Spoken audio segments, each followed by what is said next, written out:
ہماری خوش قسمتی ہے مولانا کہ آپ نے یہاں آنے کی درخواست قبول فرمائی۔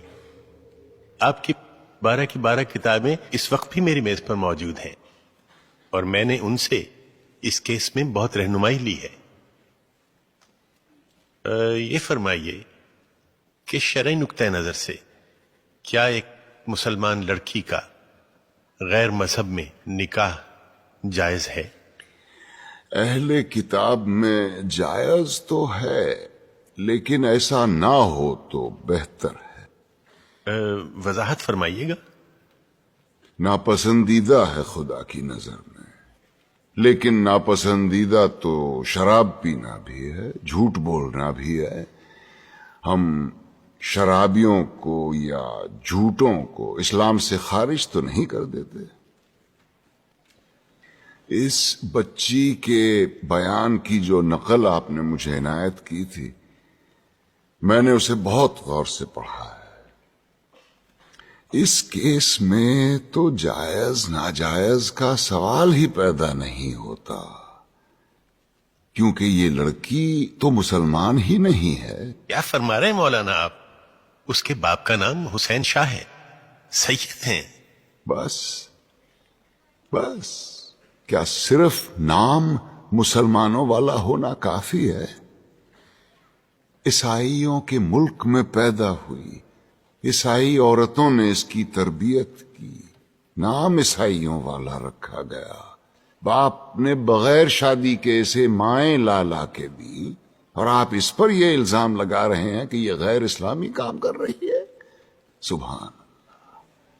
یہ تو ویسا ہوا کہ کسی کے ڈاکٹر بننے سے پہلے آپ اس پر اعتراض کریں کہ اسے آپریشن کرنا نہیں آتا۔ تو آپ کے خیال میں قصوروار کون ہے؟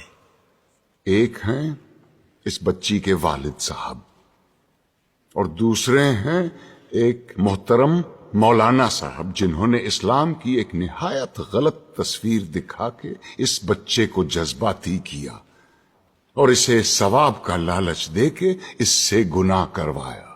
گویا آپ یہ کہہ رہے ہیں کہ ایک باپ اپنی بیٹی کی شادی اپنی مرضی سے نہیں کر سکتا؟ صرف اپنی مرضی سے ہرگز نہیں۔ اور اسلام ایک لڑکی کو اپنی مرضی سے شادی کرنے کی اجازت دیتا ہے؟ اجازت؟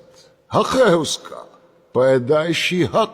حدیث کی کتاب کھول کے دیکھیے، ناسائی والیوم 2 چیپٹر کتاب النکاح ورق نمبر 403۔ نبی کریم صلی اللہ علیہ وسلم کے پاس ایک عورت آئی، کہنے لگی یا رسول اللہ، میرے والد نے مجھ سے پوچھے بغیر میری شادی کرا دی تھی، مجھے اپنا خاوند پسند نہیں ہے، میں کیا کروں؟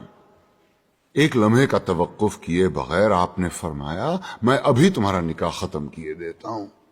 وہ بولی بس رسول اللہ، مجھے طلاق نہیں چاہیے، میں صرف اپنا حق معلوم کرنا چاہتی تھی۔ حدیث کی دوسری کتاب کھولیے، بخاری شریف والیوم 3 چیپٹر کتاب النکاح ورق نمبر 94۔ خنسا بنت خزام کہتی ہیں میرے والد نے مجھ سے پوچھے بغیر میری شادی کرا دی تھی، مجھے خاوند پسند نہیں تھا، میں رسول اللہ کے پاس گئی، انہوں نے فوراً وہ نکاح منسوخ کروا دیا۔ لیکن مولانا آپ یہ کیوں اپریشیٹ نہیں کر رہے ہیں کہ حسین شاہ نے کس مقصد کے تحت اپنی بیٹی کی شادی کی تھی؟ اور مولانا طاہری نے تو سرمد کو، جو کہ ایک ناچنے گانے والا، جینز پہننے والا مغرب زدہ نوجوان تھا، اسے اسلامی حلیے میں ڈھال کر ایک عاشق رسول بنا دیا۔ حلیہ؟ اسلامی حلیہ اور گانا بجانا یعنی موسیقی، دونوں بہت اہم موضوع چھیڑ دیے ہیں آپ نے۔ پہلے آئیے موسیقی کی طرف۔ دلائل کا ایک انبار ہے میرے پاس موسیقی کے حق میں، لیکن میں صرف ایک دلیل دینا چاہتا ہوں جس کے بعد دوسری کوئی دلیل ہو ہی نہیں سکتی۔ آپ یہ بتائیے کہ آج تک دنیا میں پیغمبر کتنے اتارے گئے؟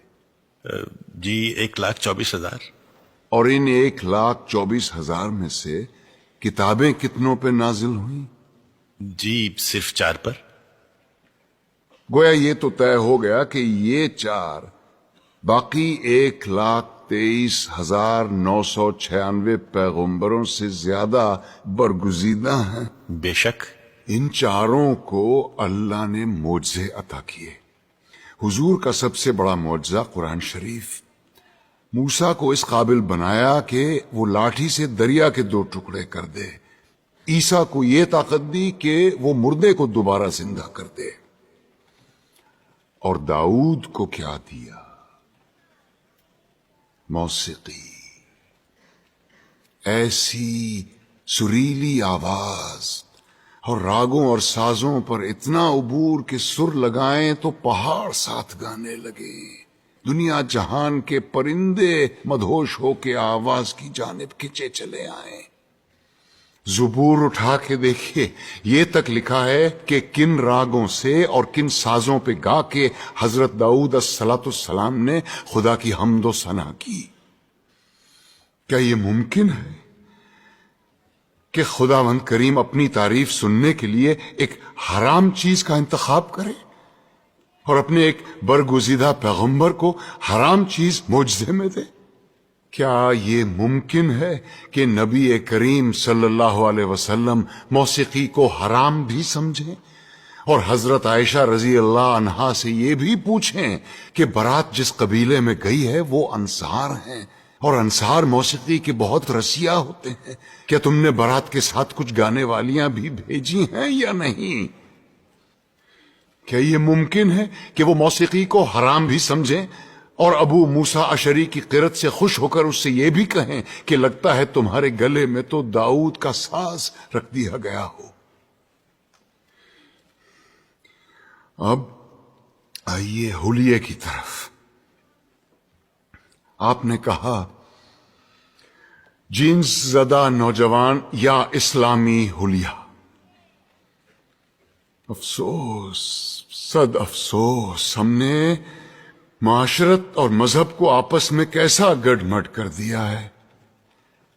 لباس کا تعلق معاشرت سے ہے، مذہب سے بالکل نہیں. یہ کیسے ممکن ہے کہ ایک ایسا دین جو بقول ہمارے ساری کائنات اور تمام زمانوں کے لیے اتارا گیا، وہ لباس کے لیے کسی ایک خاص یونیفارم پر اصرار کرے؟ پر ہم اتنے معصوم ہیں کہ الاسکا کے برفیلے میدانوں میں یا نیوزی لینڈ کی منجمد پہاڑوں میں بھی اگر کوئی اسلام قبول کرے تو ہم اس سے کہیں گے کہ اسلام کی تعلیمات تو ہوتی رہے گی، پہلے شلوار پہنو اور اسے ٹخنوں سے اوپر رکھو. اور یہی رویہ ہمارا داڑھی کے سلسلے میں بھی ہے. لیکن داڑھی تو مولانا آپ نے بھی اتنی لمبی رکھی ہوئی ہے. الحمدللہ، مگر اپنی مرضی سے رکھی ہے. دین نے فرض نہیں کی مجھ پہ. دین میں داڑھی ہے، داڑھی میں دین نہیں. سنت موقدہ ہے، رسول اللہ کی تھی. جو عاشق رسول ہے وہی داڑھی رکھتے ہیں. بالکل درست فرمایا آپ نے، لیکن داڑھی عشق کا آغاز نہیں، انتہا ہے بیٹے. عشق جب انتہا کو چھوتا ہے تو عاشق کا جی چاہتا ہے کہ وہ بھی دکھنے میں اپنے محبوب جیسا بن جائے. کیا خوب کہا ہے کسی پنجابی صوفی شاعر نے، سیونی مینو رانجھا آکھو ہیر نہ آکھو کوئی. کہیں ہم غلطی تو نہیں کر رہے ہیں کہ عاشق کا پہلا قدم عشق کی آخری سیڑھی پہ رکھوا رہے ہیں؟ کیا وجہ ہے بیٹے کہ اتنے لمبی لمبی داڑھیوں والے 3-3 4-4 حج کیے ہوئے حاجی صاحبان اسمگلنگ کرتے یا جھوٹ بولتے عام نظر آتے ہیں؟ وجہ یہ ہے کہ مجھ جیسے ناسمجھ عالم سارا زور داڑھی رکھنے اور شلوار پہننے پر ہی دیتے ہیں. کہیں ہم غلطی سے عاشق رسول کے بجائے عاشق ابو جہل تو نہیں پیدا کر رہے ہیں؟ کیونکہ داڑھی تو ابو جہل کے بھی تھی، لباس بھی وہی تھا جو رسول اللہ زیب تن فرماتے تھے. ترتیب الٹی ہے بیٹے. پہلے ظاہر نہیں، پہلے باطن کو ٹھیک کرو. اندر آگ لگاؤ، باہر خود بخود آئے گی. ورنہ یہی ہوگا کہ لوگ حرام کی کمائی جیب میں ڈالے حلال گوشت کی دکان ڈھونڈتے پھر رہے ہوں گے۔ اسلام یا میوزک اور اسلام یا پتلون میں سے یا نکال دو۔ یہ مت بھولو کہ اس ملک میں اسلام کی سب سے زیادہ خدمت دو ایسے آدمیوں نے کی ہے جن کے داڑھی بھی نہیں تھی اور جو کوٹ پتلون پہنا کرتے تھے، محمد علی جناح اور علامہ اقبال۔ آج تم بڑے فخر کے ساتھ ان دونوں کے نام کے ساتھ رحمت اللہ علیہ لکھتے ہو۔